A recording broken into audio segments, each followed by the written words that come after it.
Okay, so this little video is going to demonstrate two different features in Eventbrite.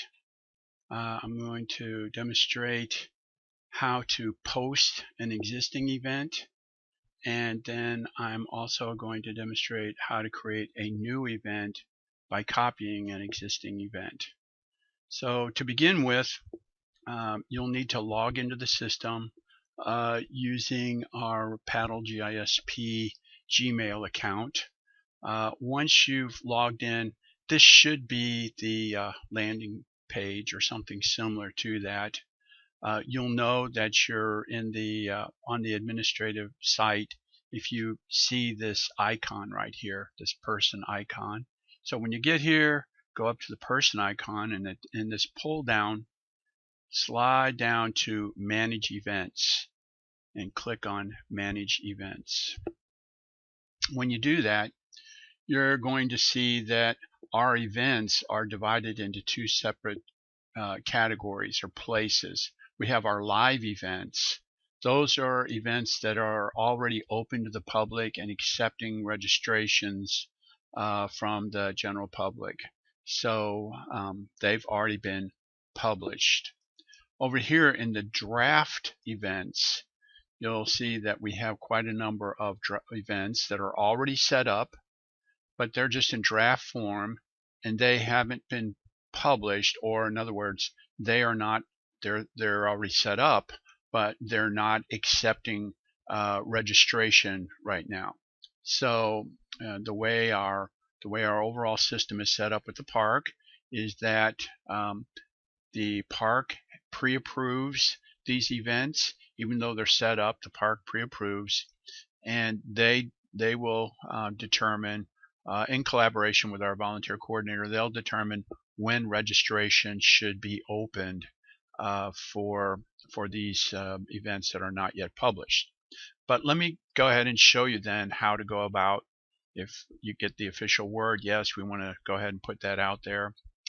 The very first thing to do, now remember we're in the draft folder, so I'm going to go to this August 10th event and I'm going to click on Manage. And when I do, that's going to go, this is all of the information regarding that event, which is identical to essentially all the other public events that are set up. But once you're here, again in the August 10th draft event, if you go up here and you click on Publish Now, that is going to make that event live. It's going to open it up for registration. Of course, nothing happens until the park posts it to their website or to Facebook, or it's promoted in some other form or fashion. But people could find this event and register for it once you click Publish Now. So that is a key step in making these events available to the public. Now you might also see here under Publish Event, you can also schedule one to publish an event. So I haven't done this with our events, but I'm going to click on this, and for each event you could actually go in and say, okay, for our August event, I think we should open it up. I think we should open up on Monday, June 24th, or Sunday the 30th, or whenever you think. If you want to say we want to open up each event 30 days prior, then you could go through and for each event, every time you post it, or not every time you post it, but you could go through each event and select a schedule to publish the event. I haven't done that because I think right now we're very dependent on getting information directly from the park about when to publish. But if this thing gets rolling and we feel comfortable that yes, we want to put these out 30 days or 45 days in advance, then we could go through on each event and set up a scheduled publish. So right now this is going to remain unpublished. It's a draft. Now there's one additional step required, and actually before you publish, and that's to come over here to tickets, and well, that's not correct. You don't need to do that right now. My bad. that once you click on publish, you're published. So the next thing that we want to do is go to the dashboard. Sorry about that, I got a little confused. Go to the dashboard, this link right here, and if you scroll down to the bottom of the dashboard, you'll find there are two links down here. This link is for organizers. So in other words, this is just for the administration side. This is the link right here that would go into Facebook or to the park website or to the Friends of Galveston Island State Park website or wherever you would want to promote the program. So you just click on it, copy that link, and then you could paste that link anywhere or send it to the park, whoever's coordinating the website for the park or whoever's doing the promotion for these programs. You would just send them that link. And also, of course, you might want to tell them what date that link is for, but if they click on it, they're going to see what date it's for as well. Okay, now the other part of this, I'm going to back up a little bit. I'm going to get into the well, actually, I'm going to follow my own instructions here, and I'm going to go down to Manage Events. And again, here are our live events, here are our draft events. So I'm going to go into draft, and now what I'm going to do is create a new event from an existing event by copying it. So you could do this from the live events, but because people are registering, I prefer to use a draft event. So I'm going to take this first one, this August 10th event, and I'm going to click on Manage, and it's going to pop up. And again, it's not published, but we can come over here under More and say Copy Event. And so it's going to create a copy of that sunset paddle. So you can see here it's for August 10th. It's the copy of the August 10th event. And then I want to come down here and click on Copy.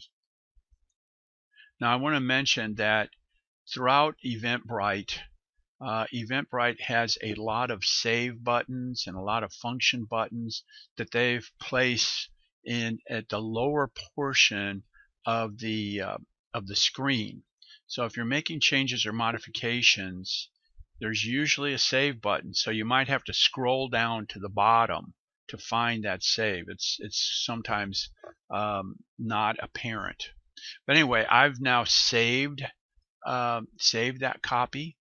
So now I want to go to Basic Information, click on Basic Information, because I'm going to have to modify this for the new event to make the new event.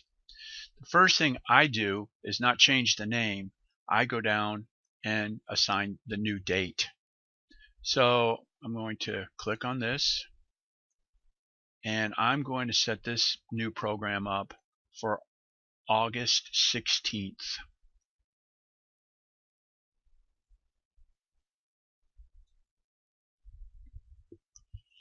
And so I'm going to, so now you can see that this event starts and ends on the 16th, starts at 5:30, ends at 8:30. Of course, I could modify those times if I wanted, but those are kind of our standard times. Then I'm going to come up here and I'm going to take the copy part out of that, delete, and then come down here, be sure to save. So now what I've done is I've created a new sunset paddle event for Friday, August 16th. Now there's one more step here, and that's that I need to come over to Tickets, click on Tickets, click on General Admission, and then I need to set up when I want tickets to go on sale and when I want ticket sales to end. So click on that. And I'm going to say that I want ticket sales to begin on today's date, June 17th. I think if you always select the current date, even though it won't be a published event, ticket sales would essentially start whenever you publish the event.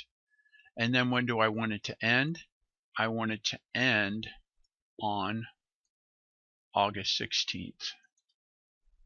So ticket sales will run from June 27th through the day of the activity, and it will stop at 4:30. So I'm going to say save.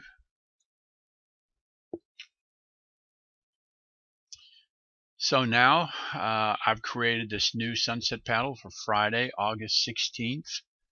And if I go to, again, go to Manage Events, and I look under Draft, I have a new sunset paddle set up for August 16th. And that's really all there is to it. Now, I'll do another one of these tutorials on how to manage attendees, but this is the important first step of getting new programs added to the list and posting existing programs so that individuals can register. I hope you found this useful.